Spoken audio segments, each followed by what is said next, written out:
स्वागत है दोस्तों आप सभी लोगों का फैक्ट यारकर पर। तो आज हम बात करने वाले हैं इंडिया ऑस्ट्रेलिया का जो मैच ड्रॉ हुआ है उस पर बात करेंगे। उससे पहले मैंने आप लोगों को एक ऑलरेडी वीडियो शेयर कर चुका हूं, 2 मिनट का वीडियो, जिसमें अश्विन का रिटायरमेंट का खबर है। वो रिटायरमेंट का खबर जो कि अभी तक खबर नहीं आई थी कि अश्विन ने रिटायरमेंट लिया है या नहीं लिया है, लेकिन मैंने एक क्लिप देखा था विराट कोहली और अश्विन का की बातें चल रही थी, कम से कम 30-35 मिनट तक बातें हुई थी। उसमें मैंने एज्यूम करा था कि शायद वो रिटायरमेंट लेंगे और वो मैंने खबर पहले ही आप लोगों के साथ शेयर कर दिया था।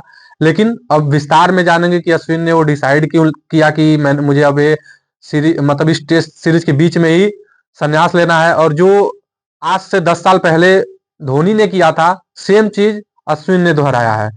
अभी धोनी और अश्विन ने क्या किया है, वो 2014 में क्या किए थे सबको पता है। 2024 में भी सेम चीजें अश्विन ने भी कर दिया है। तो आज का जो मैच था वो ड्रॉ हो चुका है।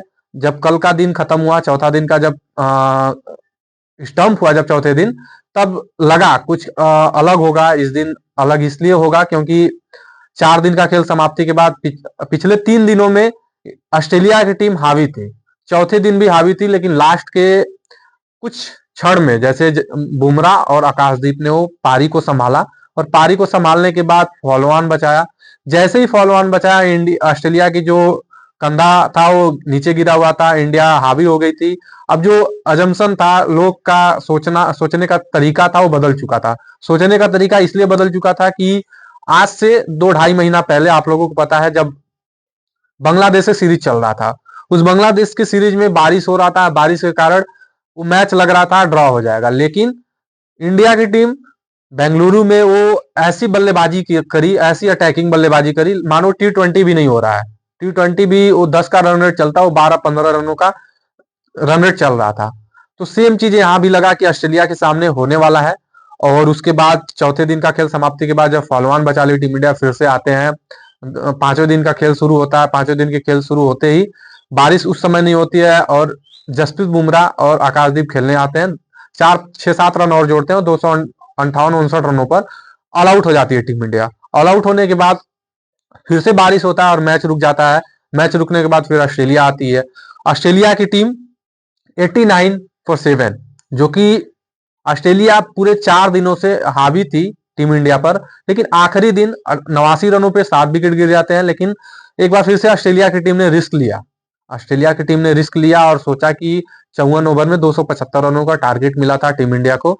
एक समय इंडिया के फैन जो थे वो खुश हो गए थे कि 275 रन वनडे की तरह खेलो और जीत जाओ, जो कि टेस्ट क्रिकेट में ऐसा होता नहीं है कई बार, लेकिन कभी ना कभी तो होगा। तो ये सोच के टीम इंडिया ने बल्लेबाजी करना स्टार्ट किया। और टीम इंडिया जैसे ही बल्लेबाजी करना स्टार्ट किया, 2.5 ओवर में 8 रन बनते हैं और फिर से बारिश होने लगता है। अब बारिश होता है, बारिश के बाद लोगों का कयास होता है कि क्या ये फिर से मैच ड्रॉ की ओर जा रहा है या मैच फिर से होगा। तो अर्ली टी लिया जाता है। अर्ली टी के बाद फिर से मैच शुरू नहीं होता है। बारिश बारिश बारिश बारिश का इस सीरीज में जितना मैच नहीं हुआ था उससे ज्यादा बारिश, लेकिन उसके बावजूद भी मैच इतना इंटरेस्टिंग हो चुका था कि लगा पांचवें दिन कुछ अलग होगा, और अलग हो गया। आप लोगों को पता है कि वो अलग क्या हुआ है। अश्विन और विराट कोहली बैठकर बातें करते हैं। अश्विन और बैठकर विराट कोहली से बात करते हैं। अब क्या बातें हुई है तो नहीं पता, लेकिन इतना कंफर्म हो चुका है, एकदम एग्जैक्ट किसी को नहीं पता होगा, लेकिन टेस्ट क्रिकेट के संन्यास लेने पर ही बातें हुई थी। क्योंकि उन लोगों का जो चर्चा था, कम से कम 25 से 30 मिनट जो बैठकर बात किए, उसमें लास्ट में यही कंक्लूजन निकला था कि विराट को अश्विन जो है संन्यास ले रहे हैं टेस्ट क्रिकेट से। तुरंत ट्विटर पे ट्रेंडिंग में चला। उसके बाद मैंने 2 मिनट का वो जो वीडियो रिकॉर्ड किया वो आप लोगों के साथ तुरंत शेयर भी कर दिया था कि अश्विन संन्यास लेने की सोच रहे हैं। उसके 10 मिनट बाद फिर से एक बीसीसीआई का ट्वीट आता है। उसके बाद अश्विन जो कि प्रेस कॉन्फ्रेंस में जाते हैं, रोहित शर्मा के साथ बैठते हैं। इतने साल का वो उनका करियर था। 2011 से 6 नवंबर 2011 को उन्होंने टेस्ट क्रिकेट में डेब्यू किया था दिल्ली में। और 2024 18 दिसंबर जो उनका आखिरी मैच तो नहीं कह सकते क्योंकि उन्होंने खेला ही नहीं था, उसके बावजूद भी वो संन्यास की घोषणा कर देते हैं। संन्यास की घोषणा करते हैं। उसमें कुछ लोगों का कहना था कि उनको एक मौका मिलना चाहिए, हर खिलाड़ी को मिलता है, उनको भी मिलना चाहिए। वो गंभीर भी एक जमाने में उनको मौका नहीं मिला था अपना रिटायरमेंट करने का, और वो उनको बाहर कर दिया गया था। और उसके बाद उन्होंने सामने से ट्वीट करके बताया कि अब मेरा जो इंटरनेशनल क्रिकेट है वो खत्म हो चुका है। तो गंभीर जो कोच थे, लोगों का कहना था कि गंभीर उनको पता है कि उस चीज को कैसे हैंडल करना है, तो अश्विन को एक मौका मिलना चाहिए था। लेकिन जरूर अश्विन और गंभीर से बातें हुई होंगी और उसमें डिसाइड किया हो गया होगा कि अब शायद आपको मौका नहीं मिल रहा है। तो मौका तो नहीं मिला, लेकिन उसके बावजूद, मौका नहीं मिलने के बावजूद भी अश्विन ने संन्यास लिया और मात्र 30 से 35 सेकंड में प्रेस कॉन्फ्रेंस में रोहित शर्मा के साथ जाते हैं और उन्होंने बस कहते हैं कि मेरा जो आखिरी टेस्ट है। अब जो लिंक चल रहा है अश्विन और धोनी का, कि ऐसा क्या है कि अश्विन ने भी सीरीज के बीच में ही संन्यास लिया और धोनी ने भी टेस्ट क्रिकेट में उस समय 2014 में जब विराट कोहली कप्तान बने थे, तो सीरीज के बीच में ही उन्होंने भी संन्यास लिया था। उस समय आप लोग पता है 4 मैचों का टेस्ट सीरीज था, जिसमें पहले मैच में वो चोट के कारण बाहर थे और बाहर होने की वजह से विराट कोहली ने कप्तानी करा था। विराट कोहली पहले मैच में कप्तानी करते हैं और वो बहुत बढ़िया खेलते हैं, कप्तानी भी उनका अच्छा रहता है। फिर दूसरे मैच में फिर से धोनी आ जाते हैं, दूसरे मैच में फिर से धोनी आते हैं और वो मैच हार जाते हैं। जैसे वो मैच हारते हैं तीसरे टेस्ट मैच से वो अलविदा कह देते हैं कि अब मेरा टेस्ट क्रिकेट यहीं पे समाप्त होता है। विराट कोहली को परमानेंट कैप्टन बना दिया जाता है। 10 साल बाद सेम चीज अप्लाई होता है अश्विन के साथ। अश्विन के साथ ऐसा क्या हुआ होगा जो अश्विन ने भावुक होकर, जो एक होता है कि सबको पता है कि अश्विन इतना इमोशनल जल्दी होते नहीं है, क्योंकि उनको इससे पहले कभी देखा नहीं गया था और उन्होंने टेस्ट क्रिकेट से संन्यास लेने का फैसला किया।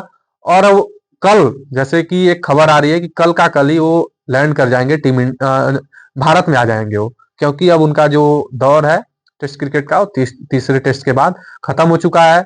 जो कि सबसे ज्यादा 37 विकेट, जो कि मुरलीधरन के साथ नंबर 1 पे विराजमान है और विकेट भी सबसे ज्यादा टेस्ट क्रिकेट में उन्होंने लिया है। तो एक गेंदबाजी के तौर पे उन्होंने बहुत मिसाल, अपने करियर में मिसाल खड़ा किया था। उसके अलावा वनडे और T20 में भी, जो कि वनडे क्रिकेट में उनका जो लास्ट मैच था वो 8 अक्टूबर 2023 को था, ऑस्ट्रेलिया के खिलाफ ही था। जो कि टेस्ट क्रिकेट भी ऑस्ट्रेलिया के खिलाफ और वनडे क्रिकेट भी ऑस्ट्रेलिया के खिलाफ ही था। तो एक बड़ा ही सुकून भरा पल रहा होगा बाकी के खिलाड़ियों का और अश्विन का भी, क्योंकि अश्विन जो कि शायद वो नहीं चाहते होंगे कि अब मैं संन्यास ले लूं, लेकिन वो संन्यास उनका इसलिए था क्योंकि उनको भी कहीं ना कहीं एक चीज पता चल गया था कि जब मैं इंडिया में खेलता हूं तो मुझे सारे मैच में मौका मिलते हैं, लेकिन जैसे ही मैं इंडिया के बाहर जाता हूं, जैसे साउथ अफ्रीका हो गया, इंग्लैंड हो गया, ऑस्ट्रेलिया हो गया, जो तो 3 देश है, उसमें उनको मौका उतना नहीं मिल पाता है जितना वो इंडिया में उनको मौका मिलता है। हर सीरीज से वो बाहर हो जाते हैं। उससे पहले जब जडेजा और अश्विन एक साथ टेस्ट क्रिकेट में खेल रहे थे, तो जैसे ही टीम इंडिया बाहर जाती थी, इंग्लैंड में जाती थी, साउथ अफ्रीका में जाती थी, ऑस्ट्रेलिया में जाती थी, तो अश्विन को बाहर कर दिया जाता था और जडेजा को मौका मिलता था। क्यों? क्योंकि वो ऑफ स्पिनर थे और ये फील्डिंग भी बढ़िया करते थे, बैटिंग भी बढ़िया करते थे। उसके साथ साथ वो लेफ्ट आर्म स्पिनर थे, तो जडेजा को ज्यादा मौका मिलता था। ये बात कहीं ना कहीं अश्विन को भी खलती थी कि मैं इतना ज्यादा विकेट लिया हूं, इसके बावजूद भी मुझे विदेशों में उतना मौका नहीं मिलता है, क्योंकि वहां की जो परिस्थितियां होती है, स्पिनरों का वो पिच नहीं होता है, फास्टरों का पिच होता है, तो अश्विन को वो मौका नहीं मिल पाया। तो सब सारी चीज को देखते हुए उन्होंने फैसला किया कि अब ये टेस्ट क्रिकेट मेरा यहीं समाप्त हो गया। और वो आगे जो सुंदर हैं और सुंदर के साथ जडेजा भी हैं, जो कि सबको एक चीज पता था कि इस टेस्ट सीरीज खत्म होने के बाद बहुत सारे रिटायरमेंट्स का अनाउंसमेंट हो जाएगा, लेकिन किसी को ये नहीं पता था कि अश्विन होंगे। क्योंकि इसके अलावा आप लोगों को पता है रोहित विराट का भी चर्चा चल रहा था कि हो सकता है कि रोहित और विराट भी संन्यास ले लें, और उनके अलावा जडेजा भी, जो कि कई वर्षों से खेल रहे हैं, तो वो भी संन्यास की घोषणा कर सकते हैं। लेकिन अभी ये तीनों ही बल्लेबाजी और गेंदबाज जो हैं वो करेंगे। लेकिन क्या ये 5वें टेस्ट, अगर मैं एक मैं एक अपना पॉइंट ऑफ व्यू रखता हूं कि क्या ऐसा हो सकता है अगर टेस्ट सीरीज टीम इंडिया जीत जाती है तो विराट कोहली, रोहित शर्मा, जडेजा संन्यास नहीं लेंगे। लेकिन अगर ये सीरीज हार जाती है टीम इंडिया, तो कहीं ना कहीं दबाव भी होगा, विराट कोहली पर भी दबाव होगा, रोहित शर्मा पर भी दबाव होगा और जडेजा पर भी दबाव होगा। जडेजा खैर इस इनिंग में अच्छा प्रदर्शन किया, 77 रन की पारी भी खेली है, लेकिन दबाव रोहित शर्मा और विराट कोहली पर ज्यादा है। अगर ये सीरीज जीतती है टीम इंडिया तो शायद आगे की राह आसान हो जाएगी। अगर सीरीज नहीं जीतती है तो मुश्किल तो है। मुश्किल इसलिए भी है क्योंकि इनका फॉर्म जो है पिछले कई सालों से खराब है। जो जो रूट है, स्मिथ है, केन विलियमसन है, वो लोग रन बनाते हुए आ रहे हैं, कठिन परिस्थितियों में भी रन बना रहे हैं, लेकिन विराट कोहली से ना बन पा रहा है, ना रोहित शर्मा से बन पा रहा है। तो अब देखा जाएगा कि क्या होगा, क्योंकि अभी भी 2 टेस्ट बचा हुआ है। 2 टेस्ट में कैसे टीम इंडिया आगे की राह उनके लिए कैसा रहता है, क्योंकि ये टेस्ट मैच बचाना भारत के लिए भी बहुत चुनौतीपूर्ण था। अगर इस शायद बारिश नहीं हुआ होता तो ऑस्ट्रेलिया की टीम कहीं ना कहीं आगे थी, लेकिन बारिश हुआ, चौथे दिन का खेल हुआ, 5वें दिन का जब खेल शुरू होता है, ऑस्ट्रेलिया ने फिर भी रिस्क लिया। 54 ओवर 275 रन, जो कि एक टेस्ट क्रिकेट के लिहाज से देखा जाए तो रन बनता नहीं है, लेकिन अगर होता तो शायद टीम इंडिया जीत भी जाती, टीम इंडिया हार भी जाती और मैच मैच भी ड्रॉ हो जाता। अगर बारिश नहीं भी होता तो शायद मैच ड्रॉ की ओर ज्यादा चांस था, क्योंकि जहां 2-3 विकेट गिरता टीम इंडिया फिर से वो डिफेंसिव मोड में आ जाती। लेकिन ये मैच ड्रॉ हुआ और सबको पता था मैच ड्रॉ होगा। अब जो WTC का फाइनल का रेस है उसमें India, Sri Lanka, south Africa, Australia, ये 4 देश है। अब जो सिनारियो बन रहा है कि 1-1 से सीरीज बराबर है, अगर टीम इंडिया 3-1 से सीरीज जीत जाती है तो डायरेक्ट फाइनल खेलेगी।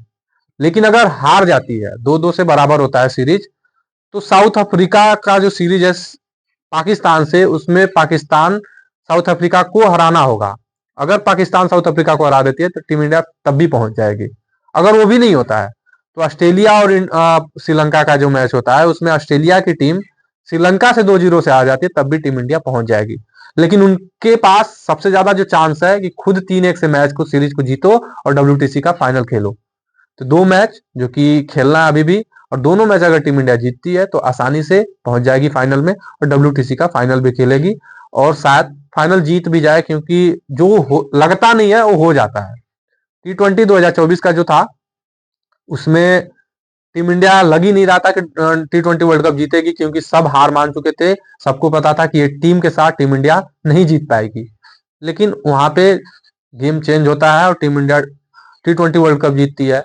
उसके बाद WTC का फाइनल, सबको तो अब उम्मीद हो चुका है कि WTC के फाइनल में भी टीम इंडिया नहीं पहुंचेगी। जहां तक चांसेस है कि वो नहीं पहुंचे, लेकिन अगर पहुंच जाती है और जीत जाती है तो विराट कोहली, रोहित शर्मा के लिए इससे ज्यादा बढ़िया मौका नहीं होगा टेस्ट क्रिकेट से संन्यास लेने का, क्योंकि टेस्ट क्रिकेट भी अब उनका हो चुका है। वो लोग एक्सेप्ट करें या ना करें, लेकिन ये हकीकत है कि ये दोनों खिलाड़ी नहीं खेल पा रहे हैं। अब बात आती है वनडे क्रिकेट की, तो वनडे क्रिकेट, अगर चैंपियन ट्रॉफी, हर चीज का एक रिजल्ट होता है। अगर चैंपियन ट्रॉफी रिजल्ट अच्छा हुआ, फाइनल जीत जाती है, तो 2027 का जो वर्ल्ड कप है 50 ओवर का, वहां तक टीम इंडिया में विराट कोहली, रोहित शर्मा को मौका मिलेगा। लेकिन अगर जो चैंपियन ट्रॉफी है, अगर टीम इंडिया वहां बाहर हो जाती है, नहीं जीत पाती है सेमीफाइनल और फाइनल भी खेल के हार जाती है, तो फिर तो भाई इनके लिए मुश्किल हो जाएगा आगे का राह। क्योंकि आगे का राह इसलिए भी मुश्किल हो जाएगा क्योंकि इन लोगों ने बहुत सारे ICC का टूर्नामेंट खेला है और अभी तक स्टार्टिंग का 2 ट्रॉफी छोड़ दिया जाए, 2011 और 2013, क्योंकि ये दोनों खिलाड़ी युवा थे, तो उसके अलावा एक ट्रॉफी के अलावा 2024 के अलावा कुछ नहीं जीते हैं। तो भाई ट्रॉफी तो लाना ही होगा, नहीं तो आपका एज भी हो गया है और आपका परफॉर्मेंस भी नहीं है। तो इस बेसिस पे आप लोगों को आगे के लिए सोचना पड़ेगा। तो ये सब सारी चीजें थी। मैच ड्रॉ होता है आज का, उसके अलावा टेस्ट क्रिकेट से अश्विन संन्यास लेते हैं। बाकी सब चीज भी अपडेट आया है, उसमें अपडेट ये आया है कि उमेश यादव, जो कि चौथे टेस्ट में हो सकता है कि टीम से जुड़ जाए, क्योंकि शमी नहीं फिट हो पा रहे हैं। अभी भी उनका एक अपडेट आया कि शमी अभी भी फिट पूरी तरीके से नहीं है। तो उमेश यादव को टेस्ट क्रिकेट, चौथे टेस्ट क्रिकेट में मौका दिया, टेस्ट क्रिकेट में वो आएंगे और खेल भी सकते हैं, क्योंकि उमेश यादव आप लोगों को पता है बहुत पहले से टेस्ट क्रिकेट में उन्होंने 2012 में ऑस्ट्रेलिया के खिलाफ खेला था। रिकी पोंटिंग जैसे बल्लेबाज को कई बार बोल्ड किया था। तो अगर रिकी पोंटिंग को अगर आउट कर देते हैं तो ये सब भी बल्लेबाज हैं, इन सबको भी आउट कर सकते हैं। तो उमेश यादव का चांस है कि वो फिर से टीम इंडिया के लिए जुड़े और विकेट भी ले। तो आज के लिए बस इतना ही था। उम्मीद करूंगा कि ये वीडियो जो है आप लोगों को पसंद आएगा, क्योंकि ये वीडियो मैंने अश्विन के रिलेटेड ही ज्यादा मैंने सोचकर बनाया था, क्योंकि अश्विन जो कि आज संन्यास ले और टेस्ट क्रिकेट में उनके जैसा गेंदबाज आज तक टेस्ट क्रिकेट में इंडिया के लिए कोई नहीं मिला था। तो उम्मीद करूंगा ये वीडियो आप लोग को अच्छा लगेगा। वीडियो को लाइक भी करेंगे, चैनल को सब्सक्राइब करेंगे, बेल आइकन दबाना बिल्कुल ना भूलेंगे। तो आज के लिए बस इतना ही था। धन्यवाद।